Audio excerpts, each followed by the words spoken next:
Hi, we're here with Terry Testart. He is running for Yellowknife City Council. Terry, maybe just tell us a little bit about yourself and why you're running. Well, I thought I'd run and put my name in the hat because I've had 40 years of municipal administration experience. I've had some council experience as a councillor in Tuktoyaktuk, and I thought that I would be able to assist council with my experience. Right. So, and I think I have common sense. I have an administrative background in municipal governance, so it's I think it would be support to council. I understand council procedures quite well, council bylaws, so that's a plus. And some of my background is largely municipal. I've worked for Gulf Canada for 8 years in the Beaufort Sea oil and gas program. So I've had experience with impacted communities, and Yellowknife is an impacted community in my mind from the diamond resource development. So I think I'd add to the council with my experience. Right. Maybe tell us a little bit about what you think the issues are in this election. Well, okay, I think from what I've been, from people, talking to people and that, like the downtown core issue is an issue. I think that's a big issue, and I think probably a lot of the councillors would be talking about it. I think I have some recommendations I'd like to make to council that could,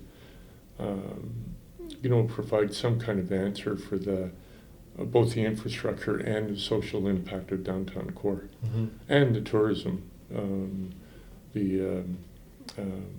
I feel like the tourism is huge in Yellowknife, as you know. It fills the hotels and that, but I sense that tourists that are walking around town really don't have a real place to focus on or a place to go other than, the few restaurants and the stores. But I think Yellowknife could do a little bit more for the tourism. What do you think it is that the city should be doing? Like, how can the city sort of assist in that? Well, I think I'd look at a renewal program for the downtown core that I'd like to see the city look at other models that have worked.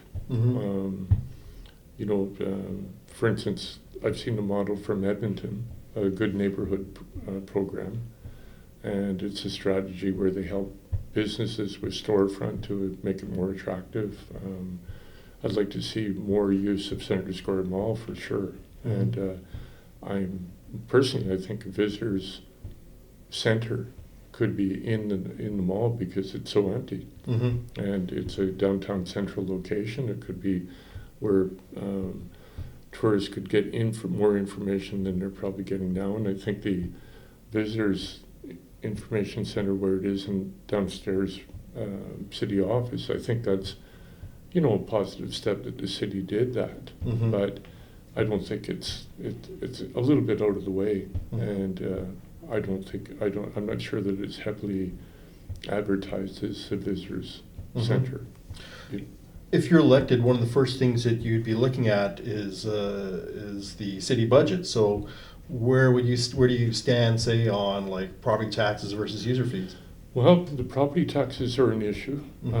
I think that the city is, if you look at the MACA update, there's quite a discrepancy in what the city gets in municipal funding and water funding and capital funding based on a per capita basis. And especially with the city being impacted like it is, I can give council models of strategies where in BC, like there's a Peace River agreement that shares resources with the impacted municipalities in that area. I would really push for a motion to NWT, Association of Municipalities, to fund correct funding for the city of Yellowknife. It is a capital city. So I think those would be steps forward to relieving the taxation. And there's other issues on my platform that I can present, that I will present. And with my, as I say, with my council experience, both as administrator and councillor, I think I could add to the helpful suggestions. Well, on that note, Terry, I want to thank you for coming down and talking to us, and good luck on the election campaign. Well, thank you very much. Yeah.